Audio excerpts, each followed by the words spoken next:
Coming to you live from my apartment, it's Rob Has a Podcast. And now here's the guy who knows the only way that Shawn can reclaim lost time is with a time machine. I am Rob Sesternino. Hello, everybody. Welcome back to our Survivor Feedback Show. And we have a good one here today because we are here with our great friend, the master of cosplay.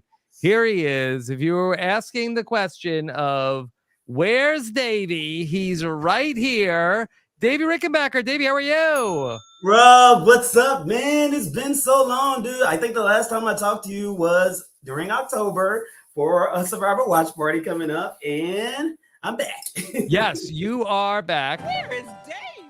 Yes, he's here. He's here, ready to go. And Davey, I know you're the king of Halloween. Yes, and yes. so I know you were going to wear a costume. I got costumed up too. Oh my gosh, what are you, like Back to the Future guy? It was Back to the Future Day this weekend. Okay. Oh, okay, cool. So I'm back from the year 2015.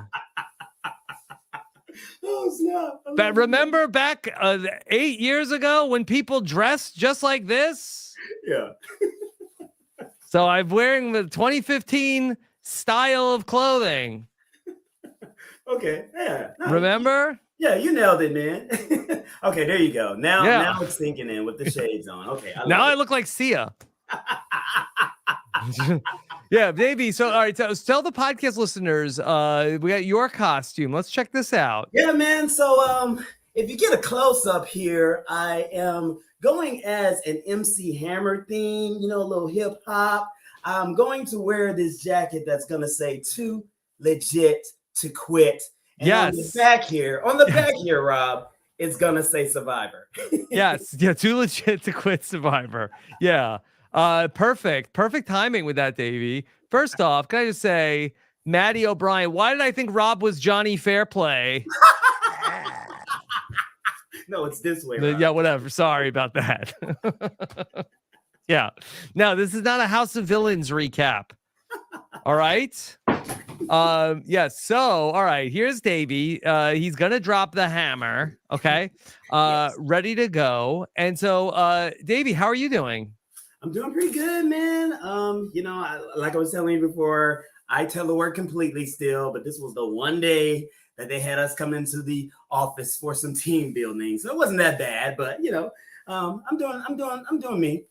Yeah. All right. Well, Davey, I know you have a big event coming up soon. Is it this week?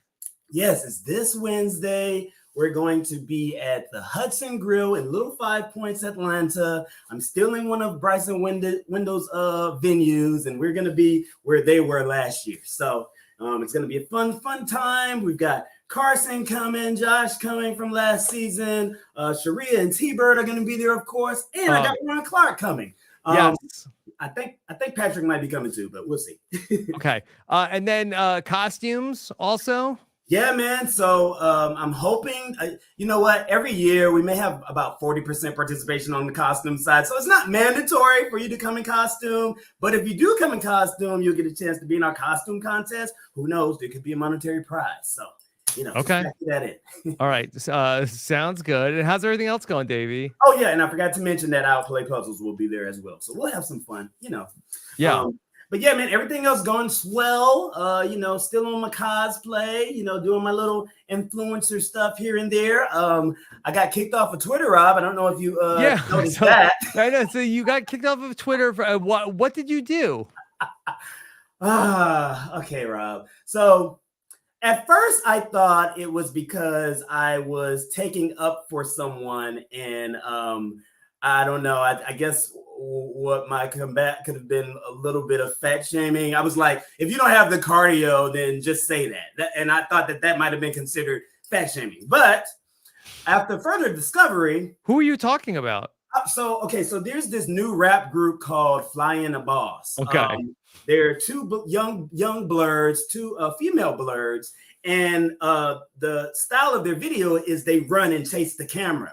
And someone commented that, oh, this is so corny. I was like, well, if you don't have the cardio, then just say that. Yeah, okay. And it wasn't that. Yeah, and I thought she might have say much worse stuff than that.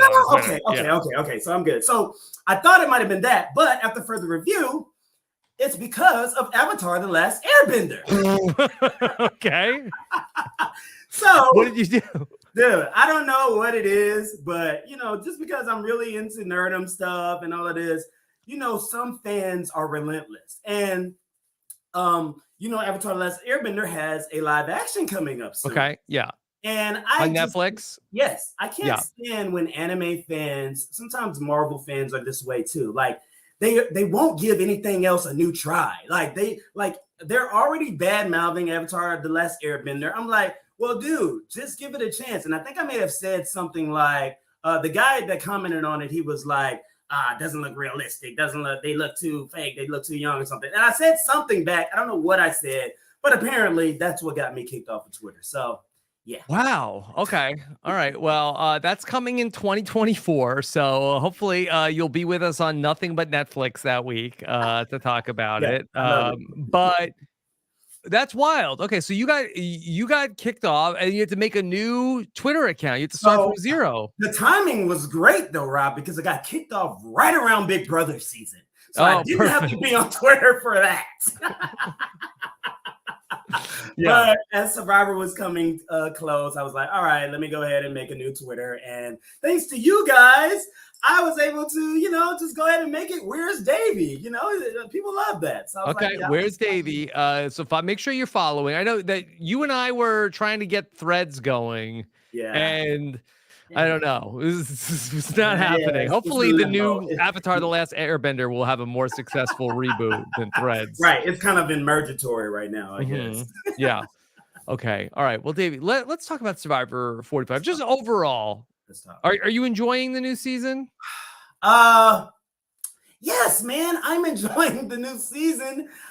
There's some hiccups here and there, but I feel like the 90 minutes is really making a difference. Yeah. And I feel like I wouldn't have noticed that, if that makes any sense. Like we'll be in the episode in 60 minutes here, and I'll look at the clock. I'm like, what? We have 30 minutes of this left? I'm loving it. So I'm loving the extended 90 minutes. I'm loving most of the cast. And I'm loving the storytelling and editing that they're doing as well. So yeah, the worst season of Survivor is still a good season of Survivor. So yes. Okay. All right. Well, let's talk about some of the action from this week. And okay, of course, as Hammer once said, he was too legit to quit, but that has not been the case this season. And so I wanted to know what you thought about Shawn this week. Oh my gosh. All right, I'm gonna take my shades off for this, Rob. Okay, let's talk. Okay, well, first, let me give the disclaimer because I was kicked off of Twitter. I'm not gonna be mean. I'm sure Shawn is a nice guy.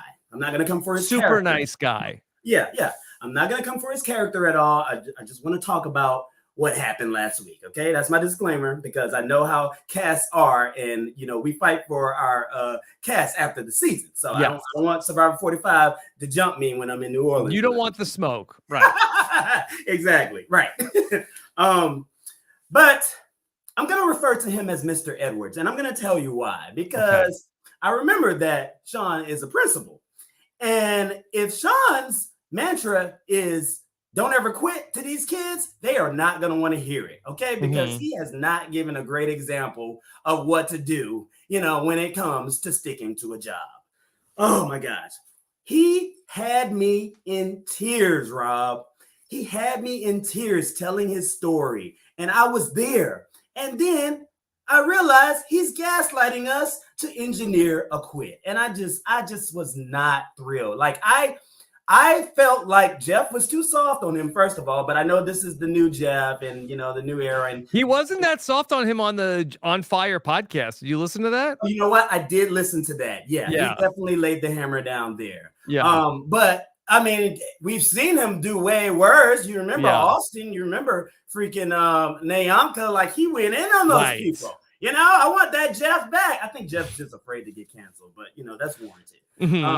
But yeah, man, Shawn, I don't know, dude. Like you have so many people who apply for this show, so many people whose life dream is going on this show. And I believe that if you're going to be on Survivor, you're going to be on Survivor. But still, that's like playing in people's faces, man. I just want them to put some respect on the game. That's it, man. Yeah, I know a lot of people have been, saying similar things and like coming at it from all different angles in terms of Shawn wanting to leave the game. And so, he's a person who, lost a lot, went to the first 4 tribal councils. And I think so sort of like I get it. I've had my fill. Okay, Rob, he couldn't have had this revelation last week and saved Sabaya, my homegirl from Georgia. Jeez. Yes. Well, he was him and Sabaya were very close. Like I think that Sabaya going out was a big part of why he ultimately left. I mean, I think that maybe he would have left so Sabaya could stay if he was given that choice. But then when he got blindsided and without Sabaya, like I think he just felt like, what path do I have here? I think this is like even if we make it through this tribal, I think I'm coming back here tomorrow. I don't know, Rob. And he gave not the disclaimer, but during his heartfelt speech, one of the reasons was he wanted to his adventure of a lifetime was his husband. Now, I'm not married. I'm not even close to being married. Yes. Okay. But I've never really heard people describe their spouses as their adventure of a lifetime. Some days it's a real adventure, Davey. Take it from me, okay? Okay, but even still, you like bungee jumping, Shawn? Yeah. Man, I don't know. Some days, you will see your life flash before your eyes, Davey. Is that adventurous though? I don't know. Okay. Yeah. Man. Yeah. So, all right. Let me. How about this article? This came out today, and this is from goldderby.com. Okay. They had this was a hot take piece that got published today. And here we go. This is from came through Yahoo Entertainment. This is from Marcus James Dixon. Controversial opinion. Shawn Edwards didn't quit Survivor 45. He was voted out just like everybody else. The only reason it's controversial is because of Hannah, right? Because they didn't give them the option to vote out Hannah, I guess. Mm-hmm. I mean, but yeah, that's definitely a quit. Now, what Sandra did on Edge of Extinction or on Survivor 40, that was not a quit. Yeah, that's different. That's different. I mean, she was already out of the game. Exactly. But Shawn, this was definitely an engineered quit, man. Mm-hmm. I kind of wish that Jeff would have. Well, no, I don't wish that because the gamers. I'm trying to remember the names here. Give me the women that were on the tribe. You have Julie and J Maya and D. That's the one. She's the one that voted Sefu, right? Yes. Okay. Yeah. So I'm actually happy that they did not just let him quit like Hannah, because the gamers, D, she was like, F it. We're still voting Sefu. This guy, Shawn, wants to go home. Well, shoot, he can go home next week. She was playing with her mind, man. I like that. As much as the big fan that I am of Sefu, that would have been some good TV, Yeah, and I think we're gonna get good TV ultimately out of this because D still wrote his name down, and I feel like that. The thing, I guess, for me, and I guess I look at it from like a very different lens than a lot of people, where going back to the first quit of the season with Hannah, it was like, okay, well, Emily was gonna get voted out. And I'm like, well, Emily is going to be really fun to talk about. I was glad when Hannah quit and Emily got to stay. Yeah. And I guess in a way, I feel like that Shawn, who seems like a nice guy, didn't have a ton going on the show. I'd rather see Sefu there another week and see Sefu get mad at all of this. So I guess I'm kind of results oriented with some of these things. It was kind of crappy to see Shawn go out in that way, but I thought Shawn was getting voted out anyway based off of going into that tribal council, even though it turns out that Sefu would have been the target. So it didn't bother me when it happened. Well, that's true, but if we're thinking about the multiverse here, if he would have just quit during Sabaya's time, then maybe it wouldn't have even been at tribal because Sefu and Sabaya would have killed that challenge together. Yeah. Maybe that's possible, but I think him and Sabaya were a final two. The edit made it seem like that that Shawn and Sabaya, that it was really Sabaya's number one ally was Kayla, but it was really Shawn. They were actually really very, very close, and I think that he was pretty gutted when Sabaya got voted out. I think that was a big part of the reason why he wanted to leave. Okay, yeah, I haven't really followed much of the exit press, but yeah, I need to dig deeper into that But Davey, I because think that they kind of gave him like not that much in the edit because yeah, I think that they ah, were like yeah, not thrilled with how okay, his okay, game went. okay, that makes a little sense. Okay, Yeah. I'll give it to him. But let's talk about Sefu. Okay. So tell me, why are you such a big Sefu fan? Okay, all right, let's see. How can I start this off? All right, so Rob, what's the best compliment you've ever received about your time on Survivor? Uh, Davey, there's so many. But no, I would say people felt like that. I was playing really hard. I mean, Yeah. yeah. What would you say? Okay, well, I mean, well, I don't know what I would compliment your game as. Yeah. We'll circle back there. But the best compliment I got was from Parvati. Okay. Okay, the best two compliments I got. One was from Parvati. She was just ranting about what a great player I was after I got voted out. But the best compliment I've ever received was from Chaos Cass on Yes, Twitter. Cass. Yeah. Yes, during my season, she was like, I think the exact tweet was, Davey is like if Tony and Wu had a baby. And I just love that tweet because that's what if you look at my press, that's what I said. I said I want to be a combination of Wu and Tony. And yeah. I feel like if had I won, you would have been able to really resonate with that a little more. But I went out there and channeled that. So to Sefu, I say all that to say, I see a little bit of myself in Sefu, or other people see a little bit of myself in Sefu. As a matter of fact, friend of the show, who I'm not going to mention, but someone from my cast texted me during the episode, and they were like, "Sefu is great value, Davey." So I'm not gonna let them have that. But I really like Sefu, man. I mean, he hasn't really been able to secure much. He tried to go the Tony route and do a little hiding Houdini trick, and he got caught. So yeah, I guess that's where the great value idea came from. But I feel like he's got a great personality. It seems like he's into anime. Yeah. He's into some type of martial arts, and that's my type of Survivor, Rob. I like fun characters, the Phillips, the freaking coaches. I love that's why I watch Survivor. Not really the winner picks, but the guys who's gonna give me a good show. Yeah, that's very fair. That he has been very fun to watch and a big personality. But are you seeing a game here from Sefu? Like, I feel like he's looking for idols, but like we have no idea, who he's working with or what he's thinking in terms of voting or anything like that. Yeah, I don't actually know if Sefu has actually seen a few seasons of this show. I don't know either. He saw Tony's season. Oh yeah. He well, he might have only seen 40. I've got a theory about that later, but yeah, man, I think that the road to recovery for him is to win these next few what are these challenges and merge and try to make some allies over there because those girls want him out, as you saw. Yeah, it feels like that he's in a bad spot, and I think like that we could have a scenario where I feel like that Xander was kind of in a similar spot where it's like, okay, the women are working together. He's the one guy left on this tribe, and it's really going to be Sefu like having to kind of put the tribe on his back because I feel like that they're going to be a little indifferent if they go to tribal or not, and he's the one probably desperately trying to stay out of tribal council. Yeah.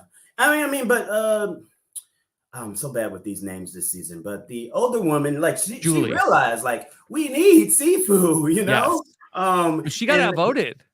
Yeah, and well, they didn't really want to come clean to J Maya about it because they knew where the idol was. They knew Sefu didn't have an idol, so they want to keep the guy, man. But yeah, I don't know. Do you agree with that from a strategic standpoint? Okay, so D knew that Sefu didn't have the idol. I can see it more from J Maya's perspective, but D knew he didn't have the idol. Do you think if you have that 4-person alliance that the right move is to get rid of Sefu before you get to the merge?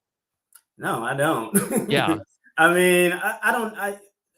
It was honestly, it was a toss up because you were gonna have the 4-person alliance either way, because Shawn was you don't even know if Shawn is going to be your number 4, that Sefu is going to be keep whatever the name of their tribe was strong. Yeah, Reba. You can kind of manipulate him there. So yeah, I don't think I would have. I think that she was looking more on the fact that Shawn wants to go. So, that's a 2-for-1 deal. We can get Sefu out and also get Shawn out too.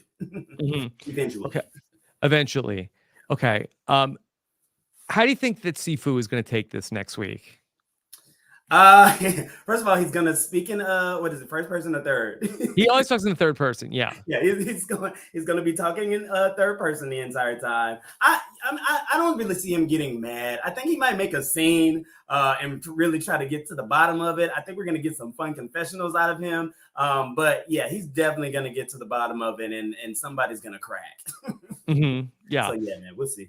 It definitely seems like he's gonna want to get to the bottom of it, because he did ask Shawn. He's like, "Hey, did you vote for me?" He's like, "No, voted for D." And look, good on him that he was able to make a good relationship with Shawn, that he told him the truth, because I wasn't so great when it came to my swaps or my merge. Like, I think that was one of my biggest weaknesses in the game, is I didn't really make those bonds with the Goliaths as much as I should have. But good on him for making that bond with Shawn in that little amount of time, to where he was able to get the truth out of him. So now he's in a better spot going back to going back to camp. Yeah.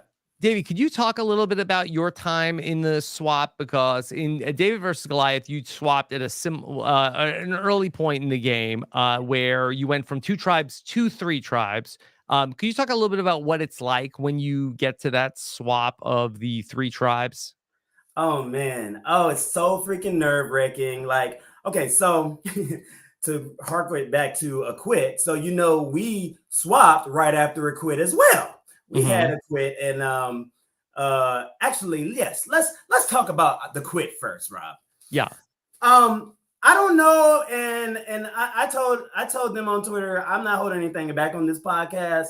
And okay. I don't think that B's gonna listen to this podcast, but even if I don't think so either. Yeah, I got a voicemail question asking you about this. Can I play that? Can I set you up?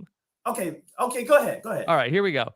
Here's a voicemail, and this one is from Andrew Kirk. Hey, Rob and Davey, this is Andrew Kirk calling from Stockton, California. Obviously, with the big quit of this past episode of Shawn, it made me think about the quit on Davey's season.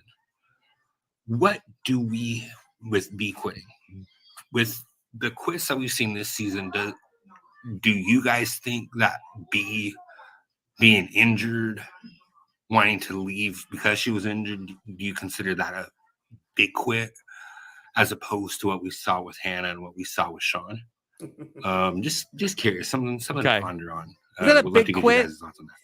Okay, well, first of all, hey Andrew.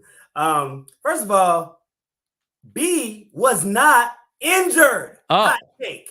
Okay. Okay. B knew that she was going to quit before the last tribal council. She had enough. He was a recruit. She, didn't really want to do Survivor, but she thought it was a great opportunity to get some freaking shine.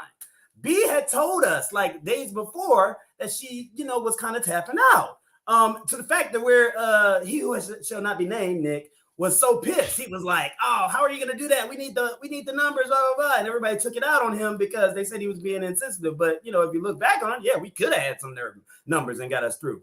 As a matter of fact, if you go back and watch the episode, and this is how you'll know I'm telling the truth, audience. If you go back and watch the episode during the challenge when she quote unquote gets injured, that's not even her voice saying, "Oh, my knee." That's production. Wow. It's a voiceover, guys. Yeah, you will not see her face when she says it. They orchestrated that. So B wasn't even a quit.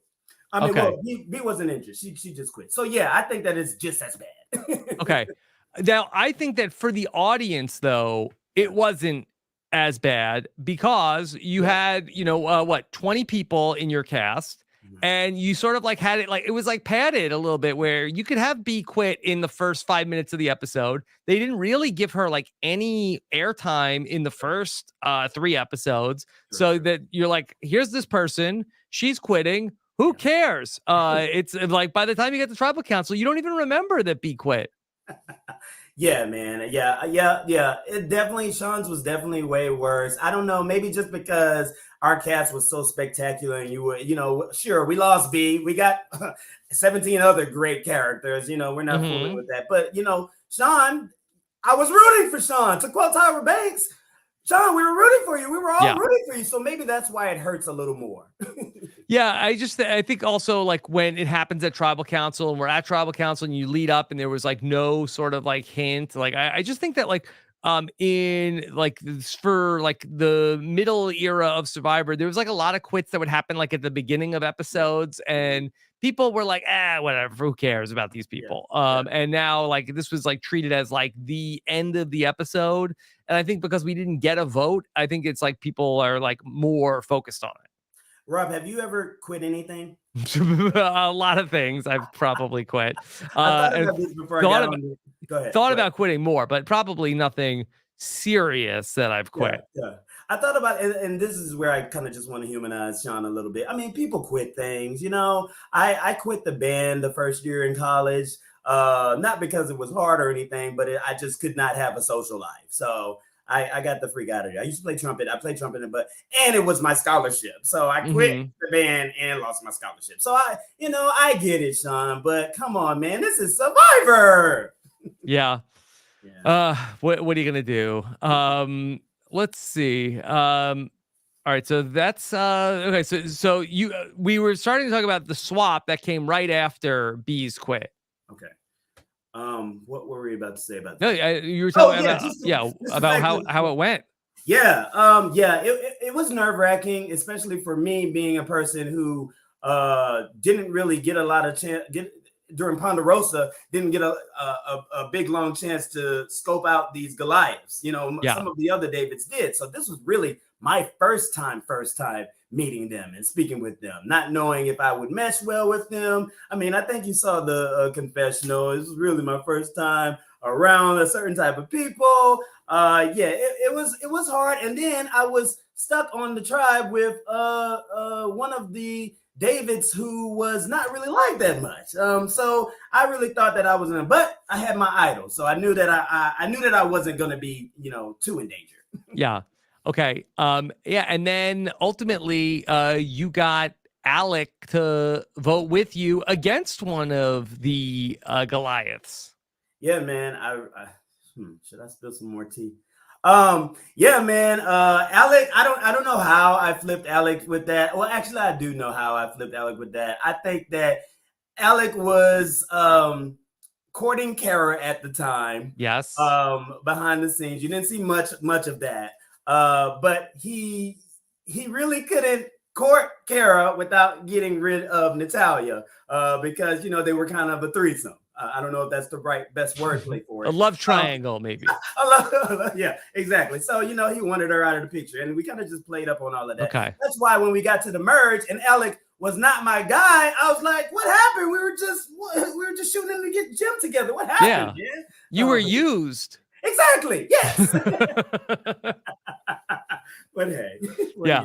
Okay. Wow. This is learning so much about David versus Goliath here in this podcast. Fantastic. Okay. All right. Why don't we then let's talk a little bit about one of the other tribes, and let's talk about what's going on with Bruce and Katurah. Now they are on the new Lulu tribe. Were you excited to see Bruce come back, Davey? Rob, oh my gosh, Bruce is I have not met him. I mean, we maybe have exchanged a couple words on social media, but I could just tell he was a swell guy before he got back on Survivor. Yeah. And if you would have told me he was this big goofy guy on Survivor, I would not have believed you until seeing him myself. I'm loving him. He's jovial. He's making these dad jokes, and he's kind of playing Survivor too. Like, he's not just a comic relief. He's doing things. He's got some haters out there. He's got a story the first day. Emily's throwing him under the bus. Bruce got a little. I like Bruce. It's been very fun to have Bruce back. Now, it's gone so well for Bruce. Now, do you feel like that Survivor is going to now? Did they miss the opportunity to bring Pat Cusack back? I mean, also an early medevac. Rob, Survivor better never. If Pat gets to play Survivor again before I do, I don't even know. I'm holding back so much right now because during 2020, we had a Zoom call for Black Lives Matter, and he was the only one that didn't show. But don't let me get into Okay, all right. If Pat gets, all right, that's it. You know what? I was considering it, but now, all right. Yeah, exactly. All right, sorry, Pat. Right. You don't get to cash in on Bruce coming back and doing well. Nope. Okay, all right. So what do you make of Bruce and Katurah and their relationship here, where it's been so fun all season long? Katurah does not seem to love Bruce, and now it's starting to feel like this is going to come to a head. Yeah. Okay, so this is what I tweeted about last week. I don't know if you saw this, but a lot of people probably in the chat did. So I was like, I want to say something, but I don't want to warrant the responses that it'll get. Okay. Sometimes it's just okay to talk to you, Rob, because I don't have to deal with the retweets and replies on Twitter. Yes. Yeah. And if you have something to say, you can go to @IamDavie on Twitter. Okay. Where's Davey now? Where's Davey? Davey, I was giving them the wrong handle. Oh, shucks. I should be quicker than that. Yeah. Okay, so I want to talk to a lot of the Black fans here. Okay. And not to be that guy who is already bringing the race into it. I'm no Jamal. I can't dice it and slice it like he does. But I do have a perspective that I'd like to share. Okay. So I was watching the episode last week with my mother. And when Katurah was How is Hazel doing? She's doing good, Rob. I got to tell you some things about her later, but she's doing really well. She lives in Hilton Head now, and she's doing good. Okay. So I was watching it with my mom, and I was kind of just watching her reaction. And as Katurah was bad-mouthing Bruce and talking all that smack, my mother was just shaking her head and just, and I'm like, Mom, what's wrong? She's like, why can't they just stick together? So this is the revelation that I want to share. I am on the side to where I think Survivor is more of a social experiment than a game. I used to hammer that a lot at Tribal. It never made air, but I think it's way more of a social experiment. And I'm so excited to see how Black people are doing on the show in the new era because there's more of us. And I think that's the social experiment aspect of it. Now, a lot of the Black fans will get mad at me here, but in Black culture, we have this thing where we click together and we make sure that everybody's okay. That's just something that we have to do in the real world. But this is Survivor. So you're not going to see that every time. I remember when the camp out did not work out. Oh man, they got bad mouthed so bad by the Black community because they couldn't do what the cookout did. So I just want to say to the Black fans listening, don't beat me up, but just think about it, man. We've got this 50% BIPOC now. We're gonna see some different scenarios. And if you think about it, it's probably for the best, because if they did catch wind that we're looking out for each other each time, then, when you play Survivor, by that time, it's just going to be cliche. It's going to be the Women's Alliance. It's going to be the Black Alliance, and you got to get them off. So I'm loving that we're seeing some different scenarios there. So I'm just saying all of that to say, Katurah, go ahead, man. If you want to get Bruce out, you want to hate on Bruce, cool. It's great TV, man. We haven't seen any rivalries on Survivor in a long time. Any rivalries like that, I'm loving. Okay, well, it seems like, so Katurah is not loving Bruce, and Bruce is sort of like on to Katurah now, and it's really, I think, going to come down to, where does Caleb want to go? Do you get a sense of what Caleb wants to do? I don't get a sense of what Caleb wants to do, Rob, but I feel like Caleb is savvy enough. Caleb's got that Survivor riz, man. Yeah. He's got some charisma like no other, dude. You know how they would call it island hot back in the day? He's got the Survivor riz, man. He reminds me of Wendell a lot. So I think that he can really go whichever way that he Did you have the Survivor riz, Davey? I got the riz when I lost a few pounds out there, yeah. But I didn't have it that early in the game. Yes. Okay. So that all right. This is now I'm learning that you have to have do the cardio to have the riz. Man, the riz is all about your stature. It's all about how the riz is swag, man. That's basically it. Okay. All right. So then after a few days on Survivor, then you were feeling it more. When I was feeling myself, yes, that's when I was doing it. Okay. Yeah. All right. So, but maybe the Riz is like you always had it, Davey. That's true. Yeah, man. It's like Maybe I had Dumbo. it all along, you know? You had it all along. Yeah. And Survivor is what brought it out of me. Maybe that is the big spiritual moment The that journey. I had out there on Survivor. Yeah, that maybe you should have said that at tribal council. It was like, Jeff, you know what? He's like, Davey, what does this all mean to you? He's like, Jeff, you know what? I realized that I had the Riz the whole time. I didn't have to come out here and go on the Survivor diet. Right, Jeff. I'm gonna go home and be a model now. I've got the Riz. What would you do though if you were in Caleb's position? Would you go with Katurah or would you go with Bruce?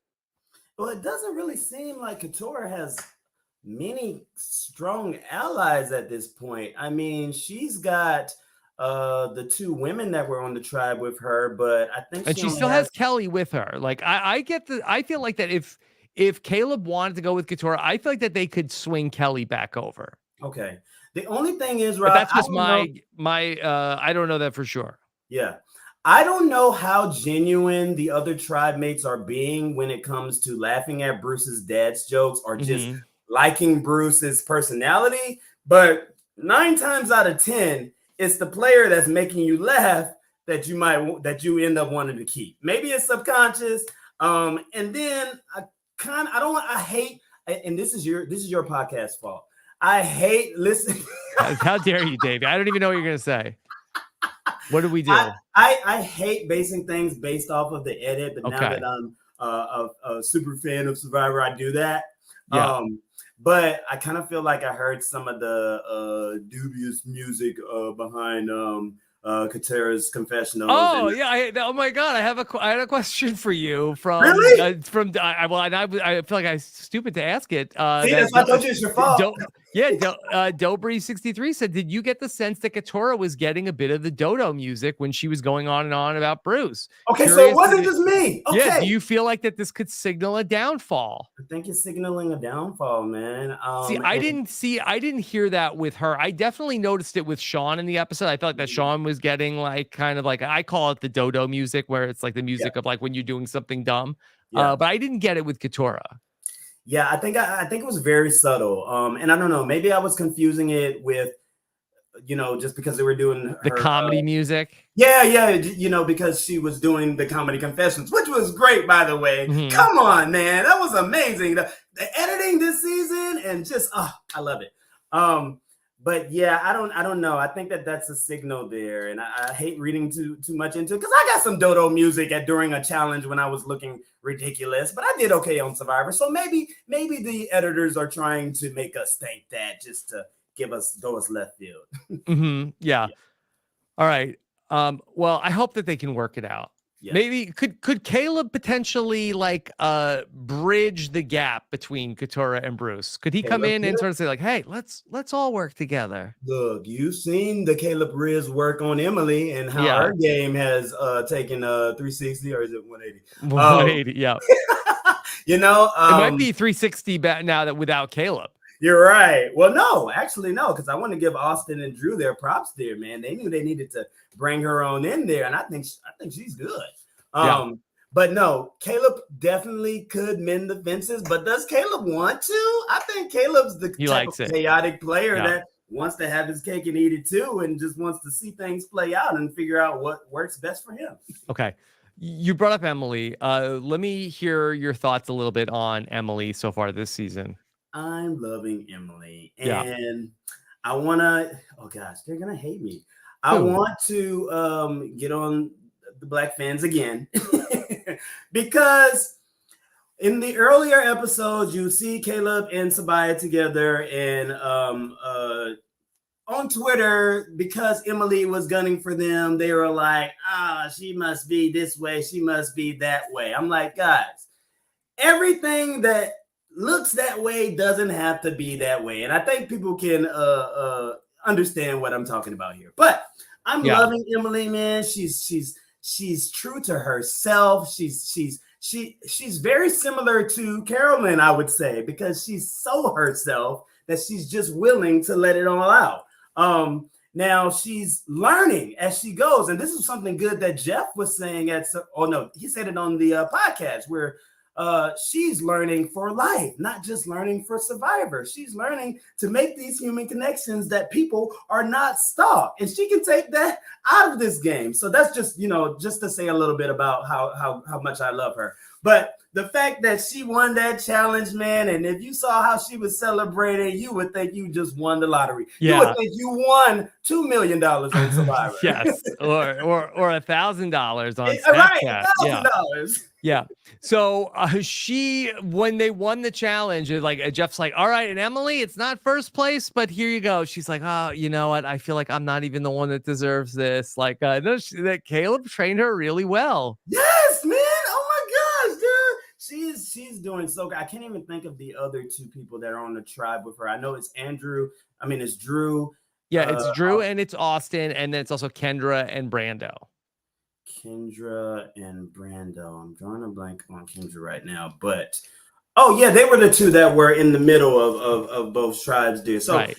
I mean, I think that they said it in the confessionals. I think Austin might have said it in the confessionals. If they lose tribal, they absolutely do not want to lose Emily. She's sitting pretty. She's in the middle. My money is on her getting to the merge for sure. Does Emily remind you of anybody that you played with that had like a turnaround in terms of like how they were in the beginning? Yeah, no, actually she's the opposite of Elizabeth, but it's not her fault. Where Elizabeth had a lot of haters on the David tribe for just being herself. I'm not ready to admit that I was one of them, but Carl definitely was one of them. Yeah. And that was really the nail in her coffin. By the time we made it to the merge, we sacrificed her as our own. But Emily, yeah. Well, that's a good point because, so you had that situation where, you all voted out Natalia and Godfather Carl wasn't there. But you have two people who are on the same tribe and you talk about numbers and everything. But if it's if it's not a personality fit with Bruce and Katurah, are you better off just getting rid of one of them before you get to a merge? Ooh, that's a good question, man. I guess it all depends on who you are. If you're someone from that original tribe, I don't know. I'm kind of stuck here. Yeah, I don't know what I would do, man. I'm really in between the fence because Katurah is so savvy, being the lawyer that she. Yeah. But these are things that I only know from watching the show, right? And it's hard because you played on a season with big tribes, and so you had 10 people that you started with, but these groups they have small tribes. So I think it is an interesting question of if somebody's not a personality fit, is it worthwhile to get rid of them before you end up getting to the merge? I think that if you're savvy enough of a player. That you should be able to cast that personality stuff aside because this is a game for $1 million. You're gonna need those numbers, man. And that's one of those things I beat myself up on about, if I could have just got Carl together and been able to do some things, then we could have did some more things. Davey, I've got some questions for you about the idol. That is a lot of questions about I don't know how much are you in the weeds about the rules of the idols. It confuses me here and there. Sometimes I wish they would have some captions there explaining during this stuff. Let me play a question for you from Maria and get your take on this. Okay. Hi, Rob and Davey. This is Maria. My question is about the special idols this season. So let's say Austin gets to Mergatory without ever going to Tribal. Is his idol now going to be DOA through no fault of his own? Or will he still have to sacrifice 2 votes to make the idol good until 5? I'm thinking about it, and I feel like it puts him in a very vulnerable position since he'll have to give up that first vote, and he won't even get a working idol out of it yet. I'm not sure how much thought the producers really put into this one, but I'd love to hear what your guys' take is on this. Okay, so the rule was, you have to go to, if you go to Tribal Council, you give up your vote and you can have the idol last until you get to the merge. And then once you get to the merge, then you have to give up your vote once again and you have an idol till you get to the final 5. Now, you had a chance to play kind of a game like this and gamble with your votes for the idol, and you chose not to. Yeah. Wait, you talking about my second time? Yes, you're talking about my second time. Yes. Yeah. Well, okay, you just threw me with that question because I was ready to, just say with Austin, I think that if he does, because he's the one that has the idol, right? He has it. Yeah. Okay, Austin has the idol. I think that he's sitting at a good spot to where if it comes down to them going to tribal and he's not really worried whether, I don't think he'd really be worried that much whether it would be Emily that was going home or whoever the other person was that was going home, because he's not in danger. So You I, wouldn't think I, I so, could yeah. see I could see him giving away his vote just so that he can make it to the merge. Yeah, with the but idol. then you got to tell frickin' Emily about this, because Emily is like the vote accountant after tribal council. She'll come back and say, yeah, I noticed at the tribal council. Yeah. Jeff said it only took 2 votes. I mean, I think that they would tell Emily. You saw how diarrhea of the mouth Drew was. He told Caleb. Yeah. So I mean, I think it's everybody. It's all the information. What is it? Knowledge is power. Knowledge is power. Yeah. So so the question that Maria asks is, if Austin never goes to tribal council beforehand, does he have to still skip voting at 2 tribal councils to get the idol to be activated to the final 5? Okay, yeah, that definitely went over my head. I don't know, man. Jeff and them say that they have it all figured out, but I don't know. It looks like they might have missed a loop there. Because I could definitely see the scenario where this group doesn't go to tribal council before we get to the merge. And also, like, Austin could be in the group that wins the mergatory and then doesn't even have to vote at that first tribal council. So he could be like 3 votes into the merge before he actually gets his vote back. Wow. I don't know, man. I guess we'll see. Yeah, we'll find out. Okay. All right. This is a question that had been on my mind. Let me ask you a question that Amy Cook wrote in to say, in the alternate universe where Jared played Survivor David versus Goliath and you ended up in the Big Brother house, how close would you be to the win right now? Oh my gosh. Okay. We're here now. Did you change the freaking screen? Sam did that. Sam did that behind the wow. Okay. The screen is now Big Brother. All right. We're in the multiverse. You know what? I have not really been following Jared's journey, Jared Arcery's journey that much. Only because, I'll admittedly say that I kind of enjoyed watching it with Twitter more, and because I was kicked off Twitter, I didn't really, have the need to do it. But I've heard some rumblings that he wasn't everyone's favorite character. I think that he's out now. Huh? Yeah, he's out now. Yeah, I don't want to spoil it because you're gonna binge it after. Yeah, no, I'm not. But you know what? Okay, let me gather my thoughts here. First of all, let me speak a bit about what I knew when I came into the game about Jared.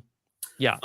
So Jared didn't actually quit on his own. I think he was pulled from the game because they didn't want him to tarnish Cerie's legacy. And what I mean by that is he was not really prepared for the elements as much as you would think he would be. So, they wanted to bring me in because they knew that I was. And maybe that means that CBS didn't really care too much about Big Brother because, ding. But I think that if I was out there, I would definitely have been a little more charismatic and tried to tippy-toe around people and not been so upfront. From what I've seen of the footage, he's kind of been pissing people off. I think I would have definitely fared. I definitely would still be in the game right now. Yeah, especially if it was my mom with me too, and nobody knew. Please, we would have had so much fun with that. But yeah. Okay. So all right, Davey would be right there. Okay. All right. How about this is a question from Mackie wants to know, could you rank the following from which show you'd like to be cast next on? It's from the most to the least. The Traitors, The Challenge, Amazing Race, and the next Survivor All-Stars. Wait, so Big Brother's not on there? I know. I think they knew better. They knew better. Oh, okay. Well, Traders actually, Challenge, Amazing Race, Survivor again. okay, Rob, I'm gonna make people sad. I think that I am finally at the point where I don't know how likely it is that they will have us return to the show. Okay. People post for pre 40, and I'm okay with it. I like the direction that the No, show. it's not right, Davey. I like the direction. I mean, we've had all of these single seasons, and it just really seems like a reach if they would go all the way back, unless it's like a season 50 is like a new era versus what do they call our Old era? school versus new school. Yeah. Well, not necessarily old school versus new school. I mean, like the 30s through the 40s. Don't they call? I don't think that's really called anything. Okay. Exactly. See, it's too dicey. It's too dicey. And of the many people from the old schools, I don't think I would be the first 10 person that they would look at. I mean, I'm doubting myself, but I'm trying to be realistic here. Yeah. So go ahead. I say all this to say. Yeah. I say all this to say, I think that Survivor would. What were the four choices? It was Traders, Survivor, Amazing Race, Traders, and the Challenge. Okay, so if all of that aside, if it was screw all what I just said. Okay, Survivor would be first. The Challenge would be last. I'll tell you why in a second. And the Traders would probably be number 2. Okay. Was there a fourth one? Amazing Race. Oh, the Amazing Race would be first. What am I thinking? No, Amazing Race would be second. Okay, so what? Survivor again, Amazing Race, then Traders, and then the Challenge. Traders, and then the Challenge. I didn't watch Traders when it first came out. I was watching recently because of Sari, and I just wanted to kind of see. That's when I thought I was going to be watching Big Brother, but that just didn't happen. So you watch her other show. Yeah. The Challenge is last. You want to know why, Rob? Why? Because their casting team is. I've had it up here with them, man. You know that I was in the talks to being on that season, and for Challenge USA. Yeah, I have no qualms about talking about it now because I no longer want to be on that show. Like they strung me along to the point where I thought I was going to be on there, and my mother even broke her lease to come and watch my dog. So like I'm through with it. So they're definitely last. I'm glad that we're the reigning champs. Why wouldn't they take you? I don't know, Rob. I don't know if it's recency bias. I don't know. No, I mean some of the picks they make are like head scratchers. So I don't know what do they know what they're doing over there? You know what? I don't know if it's because I'm not built like a Greek god, but I don't know, man.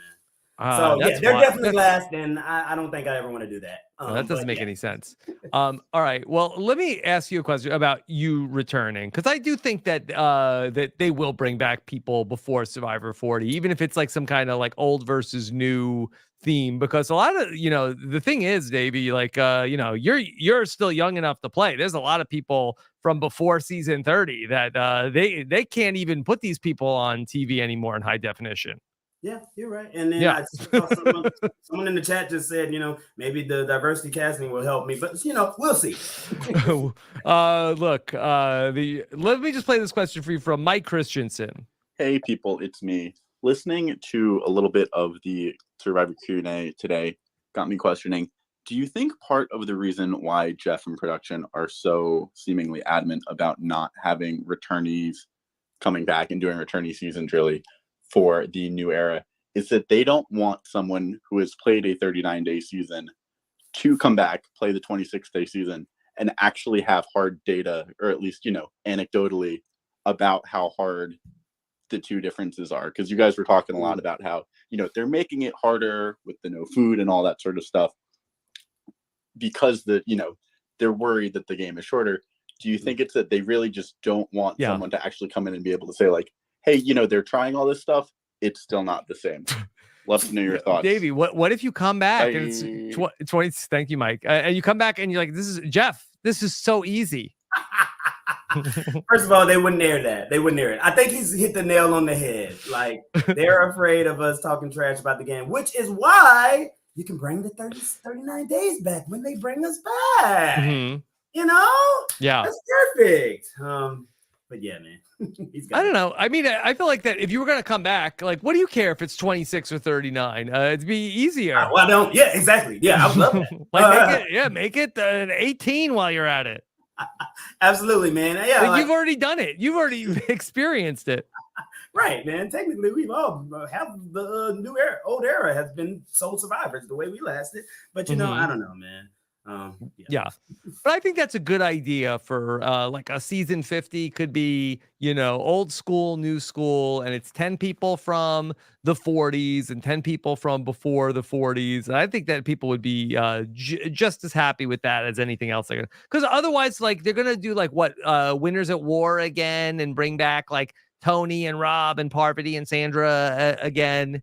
I mean, but you don't think that the direction, well, it is 50. I was about to say, you don't think that the direction that they're going is they have all of these new seasons where the returning season will just be the new people. But I guess you've got a point.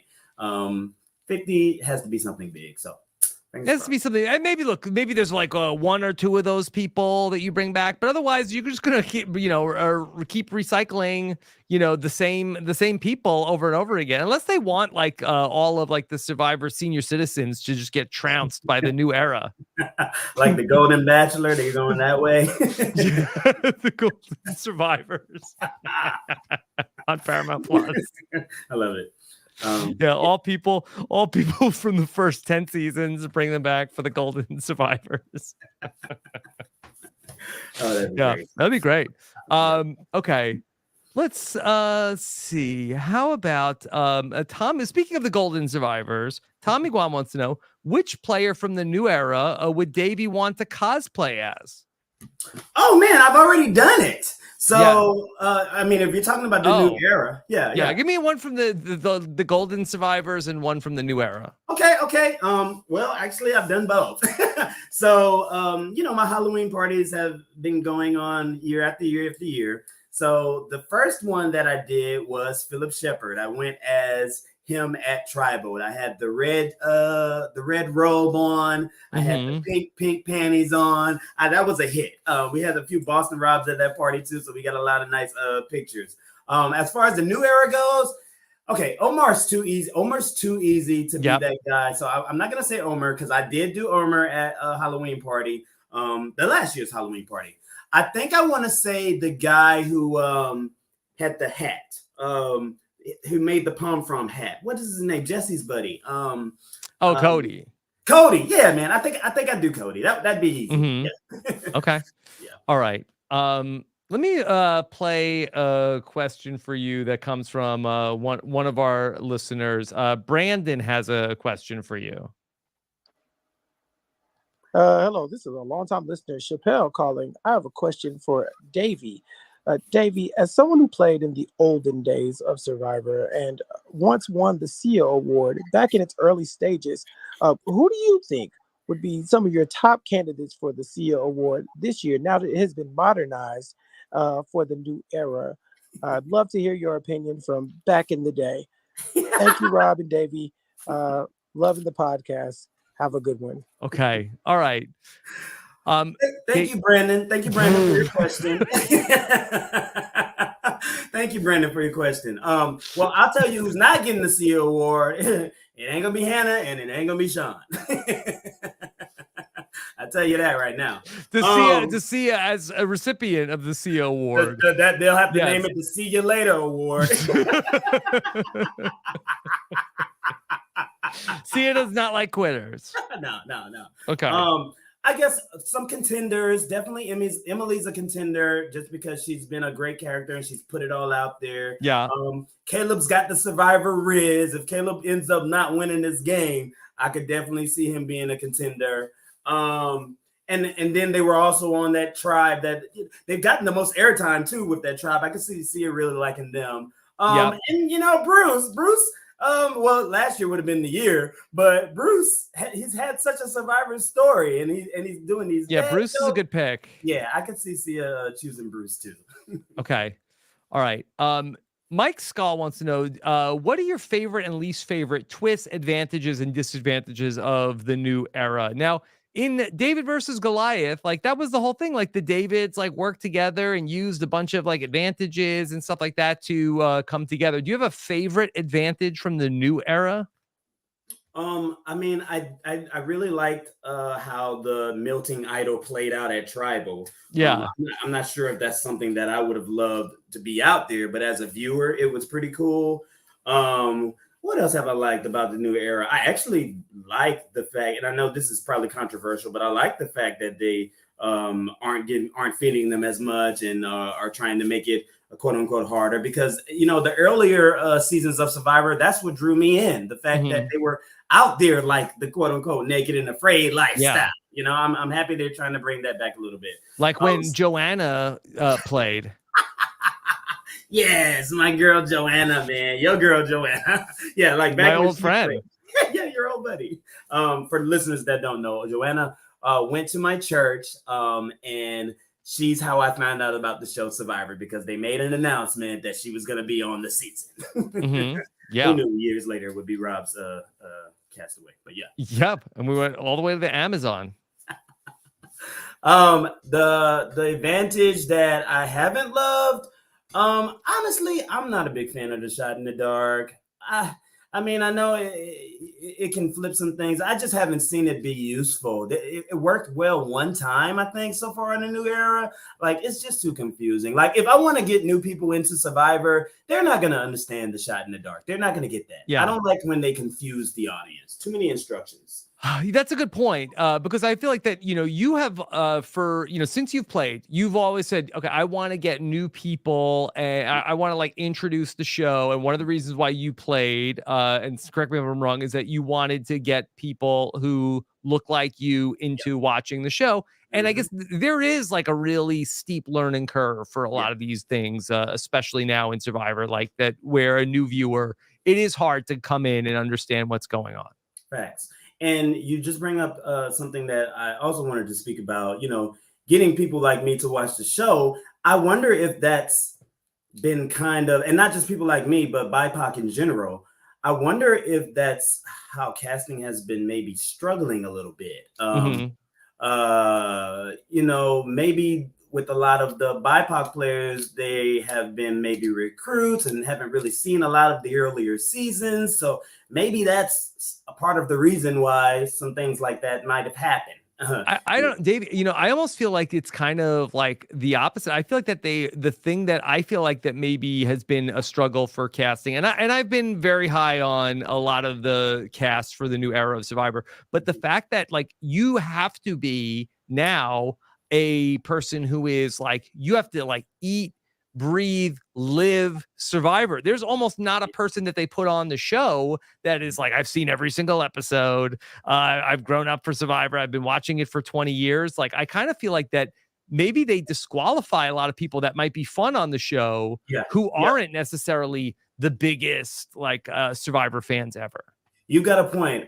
Victoria said something on Twitter about this, and I really agree with her there. It's like the fact that they're playing this up like you have to have this big history of Survivor, or you have to have this big story about your life to get on the show. We're missing out on so many other people who would just get out there and play the game like I don't want to say like Tony, but like, you know, give us a good show.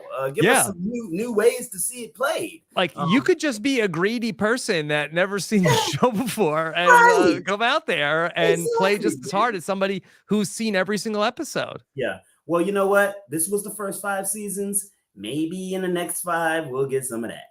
Yeah. No, I thought that was interesting what Victoria had to say about, you know, that the show is so much looking for people that are on their journey about that. But she said like, hey, whatever happened to just like finding people that were kind of just, you know, tough customers who really wanted it. Yes. And you know what, Rob, I was nervous about getting on the show for the same reason, because I was like, oh, they're not going to pick me. I mean, I've had a pretty straightforward life. I haven't really had too many struggles or you know, anything like that. But they selected me. So I just say that to say, for the people listening who think like I thought, don't give up, man. Just be yourself on those casting tapes. Call Adam. He might be able to help you. No, they don't like it. You might get on the show, man. So, yeah. Okay. All right. So here, speaking of people who are, great stories on the show, let's go back to Emily and listen to this message from John in DC. Okay, here's John has a question about Emily. Have you seen the tweets about Emily's Instagram where it is the same post over and over again that say Emily Flippin, financial analyst, with just normal pictures of her? Everyone is saying it's funny, and I agree. But I'm also 40 years old, so I need somebody to explain to me, is it funny because it's bad? Is it funny because it's old? Is it funny because it's good because she knows it's bad? If I could get a communications professional to explain this to me, I would appreciate it. Okay. All right. So, Davey, do you know what John is talking about? I've seen one tweet about it, and Okay. I gave it a quick look, and I kind of feel like I know what Emily's doing here. Okay, great. All right. Here's our friend Christian chimes in, says, I want Davey to rate her social media. Is that something you do? Do you rate the social media? I mean, yeah, I can rate them. I can tell them if it's going somewhere or if it's not. But okay, Emily's a different case with this social media account because this is something you've never seen before. Yes. Okay. Well, can I bring these up and then? Yeah. Bring it up. Okay. All right. So Emily on her Instagram, which is very fun. She is at Flippin' Emily, like her last name. So she is a financial analyst, and so she has these memes that she's been creating, and they are very fun. And so I thought we could take a look at what she's doing. I'll bring them up on the screen. Okay. And so here's one of them. It says, okay, financial analyst Emily Flippin, and then the captions are she says, if you want to understand what asset liability management is, just watch Lulu's tribe debate of me versus Brandon. Wow, I didn't know the captions were dedicated to it as well. Yeah, we're learning about finances from Emily. Dude, this is why I tell you this was a different type of case. Like, Emily is playing chess, not checkers. Mm-hmm. Let me tell you why. Even in this moment, we're having a segment about Emily's social media. Emily has people talking about her social media on Twitter. I don't know what Emily has up her sleeve for after this show, but this is giving her the recognition that I know that she wants. Who knows? She might want to get a new job as a make a little more money. And that attention is going to get her. I mean, this type of thing is going to get her that attention. Maybe she does want to go the influencer right after this. That attention is going financial influencer. Yeah, exactly. A financial analyst influencer. Do we have those? Maybe she will be the first I think so. one. Yeah. Okay. All right. Here we go. But we got like 12 of these, Davey. Okay. Here's another one. All right. Financial analyst Emily Flippin. Every smart investment analyst puts their money on the quarterback and not the water boy. Wow. Just wow. I'm amazed. Like, I don't even think it's funny. Like, I'm amazed by it's just good. It's not even funny. It's just good advice. It's good advice. And people are looking at that and they're like, oh my gosh, they're sending these posts to other people. This thing is going to go around, man. Good job. She understood the assignment. All right. Yes, absolutely. All right. Here's another one. Financial analyst Emily Flippin. When you hear them talking about the pyramids being created by aliens, it's time to sell short. Okay. Yeah, it's a little bit of dry humor here. I think she knows that it's a joke, but I really think that she also knows that this could go somewhere. So yeah, good on her. So Davey, I know that you're into zombies and the apocalypse, but what about the alien theories about the pyramids? You know what? I've never really been one to follow any type of alien anything. I actually hate all alien movies. Oh, okay. I thought you were a big sci-fi guy, but it's very specific. I mean, I guess I'm by proximity. People would think that, but I'm not really a big alien guy. Even though The Walking Dead, one of the theories is, and one of the comics that they had, Rick went to space. I don't know if you knew about that. I didn't know that. It was one of those side stories. Okay. Yeah. Wow, Rick went to space. Okay. Yeah. All right. Okay, let's see. Financial analyst Emily Flippin. The only thing I hate worse than being trapped on a beach in Fiji is when I'm anticipating a bear market. I don't understand anything about the bear market part, but she's doing it, man. Like She's doing the thing. she's doing the thing. I'm rooting for you. Okay, here she is, financial analyst Emily Flippin. I like to think of my financial portfolio like a pizza: 5 slices of equity, 1 slice liquid fixed income, 1 slice real estate, 1 slice reality TV. This is so good, man. I like you're. I'm not following Emily right now, but this has sold me. Yeah. Okay. So that's all right. She's got like a bunch of these. You can see them all on her Instagram. Here's one with her dad. Financial analyst Emily Flippin. My dad is the biggest inspiration in life, and given my Survivor CBS run, it's kind of like saying he's provided me the highest discount rate to inform the present value of my future cash flow. This is great, man. Mm-hmm. She's. I'm following right now. Yeah. Okay. Well, yeah, come for the financial advice. I mean, there's very few other survivors in the history of the show that like are on social media, like giving out some, like using Survivor to like inform people about what they do. Yeah, man, that's what I say. She's playing chess, not checkers. I'm really going to be paying close attention to her follower account now to see where she's at. She's at 2,000 followers, 2,700 followers right now. I'm Too going low. to Buy low. buy low. We're selling this at 10,000 followers, Davey. Who's coming with me? Right. Okay. Yeah. We're getting it on the ground floor. All right. So Emily also had some a clip for with Dalton Ross that this is from, I believe, in the preseason. Dalton pulled this. This is a little bit of Emily talking about some things that get on her nerves. Okay. All right. Let's listen in on Emily here. I'm actually a really irritable person. I hate that aspect of myself. I really wish I wasn't like this, but I get very irritated very quickly by any number of things. So if somebody is singing, irritated; chewing too loudly, irritated; if you're being too serious, probably irritated at you; if you're making too many jokes, probably irritated; I'm mildly uncomfortable, mildly moist, probably irritated.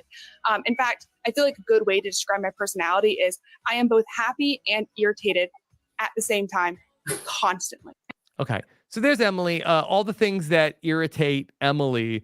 Davey, I was hoping, could you rank for me the things that irritate Emily in terms of how irritating they are? Okay, I'll give you the list. Okay. Okay. All right. Yeah. Singing irritates. Chewing too loudly. Somebody being too serious. Somebody making too many jokes. Being mildly uncomfortable or mildly moist. Okay. Could you, what is on that list the most irritating? Okay, I'm gonna take myself to the Survivor. Actually, I want to do the least. What's the least irritating of those things? The least irritating would probably be the singing for me. Okay, somebody singing, least irritating. Yeah. Okay, all right. We have somebody chewing too loudly. People that are being too serious, people that are making too many jokes, being mildly uncomfortable, or being mildly moist. What's next? Yeah. Yes. What's the next least annoying? I'd probably say someone being too serious. I don't care. Okay.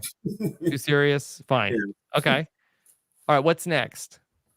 I know what's last, but let's see. Okay. Chewing would probably be second to last. What was the? Okay. All right. So chewing. So singing, least annoying. Being too serious. Chewing too loudly. Then we have the top 3 are either one of somebody's making too many jokes, you're mildly uncomfortable, or you're mildly moist. Okay. Too many jokes would be third. Okay. All right. So mildly uncomfortable or mildly moist, which is worse? Mildly moist. And I want to say that with the island mind, okay? Because whenever anyone asks me what's the worst thing about my Survivor experience, yes, I tell them it's the chafing that I experience. Yes. Okay. Yeah. I see the tweets now. Yeah. All right. There you go. All right. This is one from the Survivor social media. Okay. So I know that you are, on top of all the social media stuff, but so Survivor social media and really CBS social media has done a lot of stuff lately about like designing football helmets. They've come out with the official Survivor football team jersey. I wanted to see and get your opinion on this. Okay, here it is. This is the jersey for the Survivor-themed football team, the Survivor Idols. We have a team name. We have our helmets. Now help us choose the jersey for the Survivor Idols.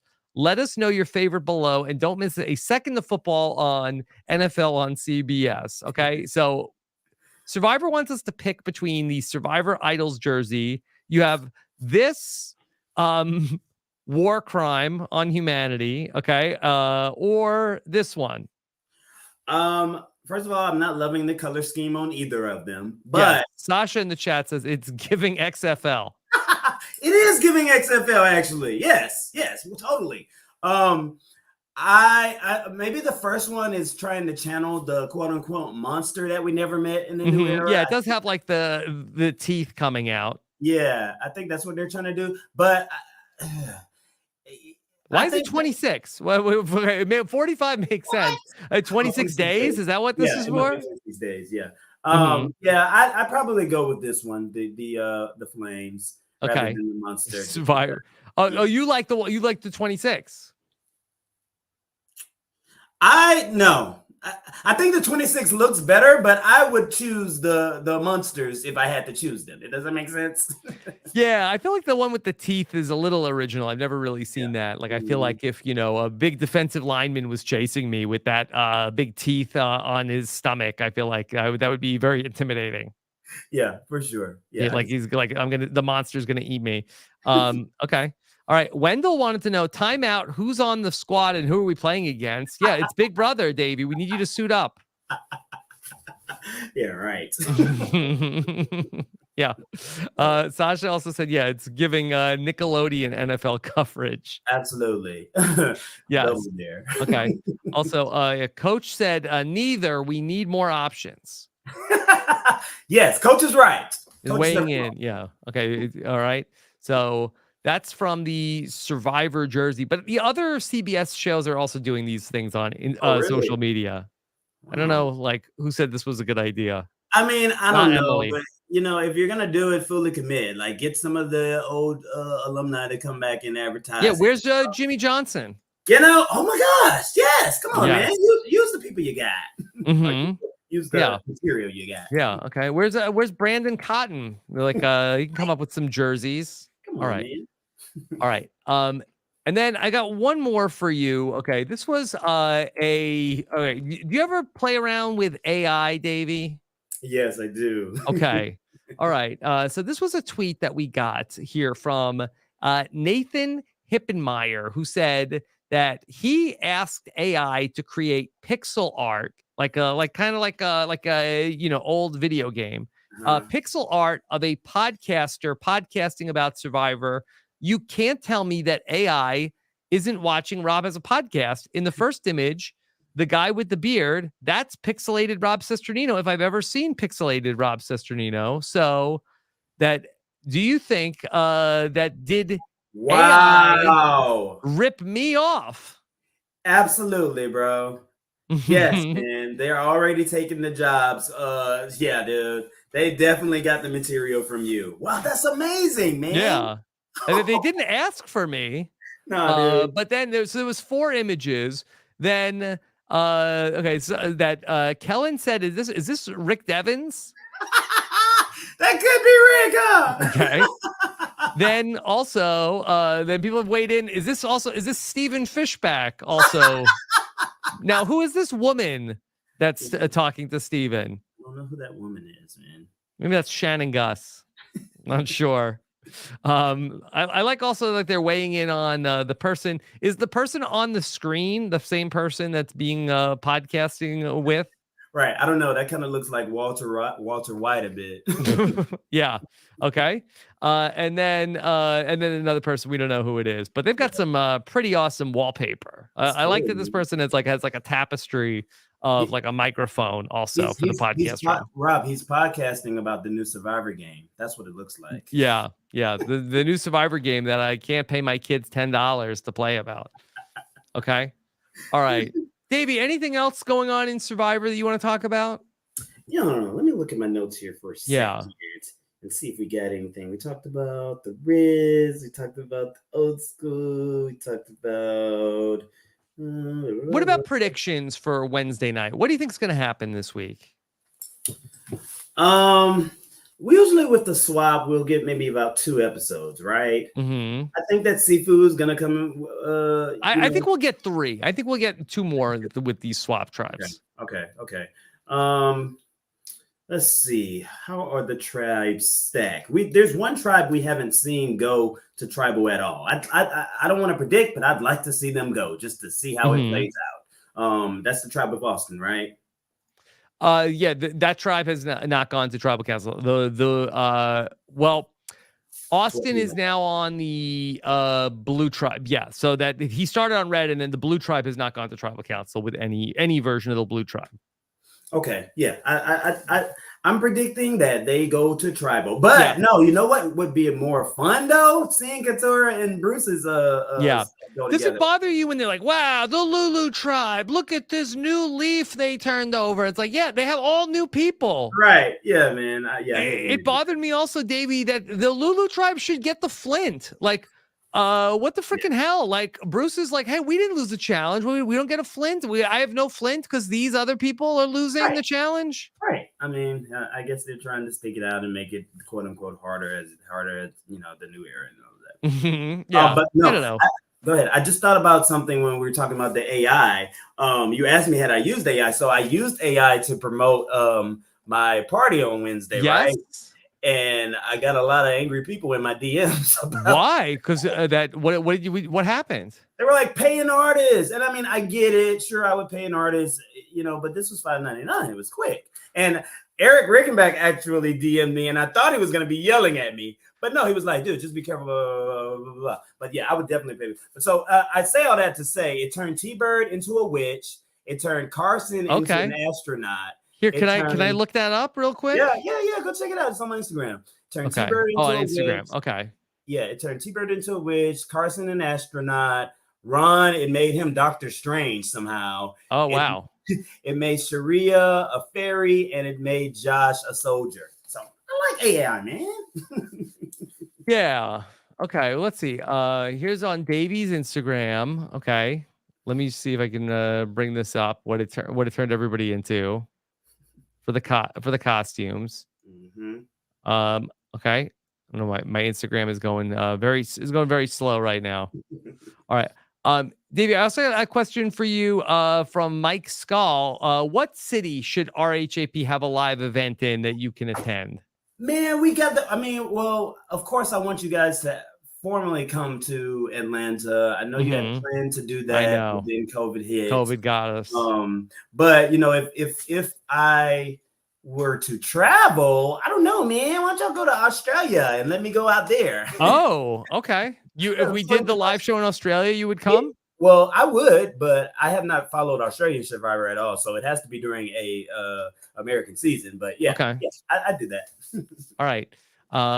Okay, let me see if I can bring this up. And then in the meantime, what else do you have going on, Davey? Dude, I'm like really into, and I know people cringe when you say you're doing influencer things coming from reality TV, but dude, I've like made it my own. Like I've really made a name for myself in certain social media aspects. So I'm really big on, believe it or not, Snapchat now. Yeah. And it's making a comeback, I think, because the generations are discovering different things. And Snapchat is like a hub, dude. Like I just hit 100K on my birthday. I'm not talking anything about Survivor. It's kind of just the blurred stuff. And it's really just growing. And it's very profitable, believe it or not. Yes. Okay. Also, Rob, did I not tell you this? I got a freaking raise last week. Oh, so, you didn't tell me this. Yeah. Working at the CDC. It's crazy because my friends that I won't see for a long time, they think that the influencing is the only thing that I do. So now I get to rub it in their face like, yes, I am also working. I'm doing a great job at my job because I just got a raise. Well, congratulations, Davey. Thank you. Other than that, dude, just cosplaying. I'm working. Oh, actually, yeah, look at that. I'm What else you working got? on a Power Ranger cosplay right now. Okay. Yeah, so me and my buddies, we all went to HBCUs, historically black colleges and universities, and we're going to do custom Power Rangers for our universities. So my university was Tuskegee University. We got the red and gold, and I'm thinking I'm going to do a white suit, and it's just going to be fire. So I can't wait. Where are you going to do this? Our schools are playing each other. So we're Okay. going to go to the game as Power Rangers against each other's schools playing. So it's going to be fun. Yeah. It's going to be in Savannah, I believe. Yeah. All right. Well, David, give out the link one more time for your party that's coming up this week. Yeah, absolutely. You can go to actually, my tickets have sold out already. Oh, sorry. But yeah, I don't know how to caveat that. Sorry. Yeah, the tickets are sold out. Then snooze, you lose. Next time, follow Davey and get tickets earlier. Yeah, man. Check out my story for more. You feel like you're there. Okay. All right. Yeah. Actually, here, let me see. So I'm looking at these pictures. I thought these came up pretty good, Davey. I gotta be honest. Okay. Here's T-Bird the Witch. Yes. Okay. That's pretty good. Okay. Here's Sharia. Yeah, they just threw some wings behind her. So Okay. Yes. Okay. Here is Ron Clark. Yeah. A sorceress, I guess. Yes. Okay. And then here's what is Josh at? I guess he's a soldier. I don't know. Yeah, you just said here turn these survivors into Halloween costumes. Yeah. Okay. And it did it. All right, and here's Carson. This looks good. Like Carson should be Right. like yeah. Yeah, I was in Hilton Head last week. It's like a trading card. Right. Okay. And so I was in Hilton Head last week, and I was in H&M, and there was a NASA shirt. And I was like, oh, I gotta get this for Carson. So who knows? He might wear that. But it's amazing how they made it. Okay, so this is not AI. All right, that's not AI. All right. Yeah, this is actual cosplay. But yeah, I went as Gustavo Fring from Breaking Bad. Oh, okay. Oh, that's cool. Okay, there you go. All right. Well, Davey, thank you for making some time to come on and chat. It's always fun. I always appreciate it when you come on the podcast. Yeah, man, we always have a good time. Somebody in the chat, take a nice picture because I look good in this angle. Yes, please. Okay. Good. Well, we recorded the whole thing, but wait, you want to pose? You want to pose, and then we'll take a. Okay. Yeah, let's pose real quick. Here, hold on. Let me get the too legit to quit. I look like, I look too much like Sia with my shades down. Let me. No more Sia shade, bro. Great Scott. Okay. All right, there you go. All right. Thanks for having me, man. Yeah, thank you, Davey. If you're going to Davey's party, have fun. If you want to be with us next week in Brea, California, we've got a big event coming up. 2 nights at the Brea Improv. We got a big Survivor event coming up on November 1st. And I won't even mention that we're going to do a Big Brother event the next night, but Davey doesn't want to hear about that. So you can go ahead and come on out and see us at robisawebsite.com/events for ticket info. Thank you so much for joining us. Check out all the other podcasts we have going on this weekend about Survivor. When you go to survivorpods.com. Take care, everybody. Have a good one. Bye.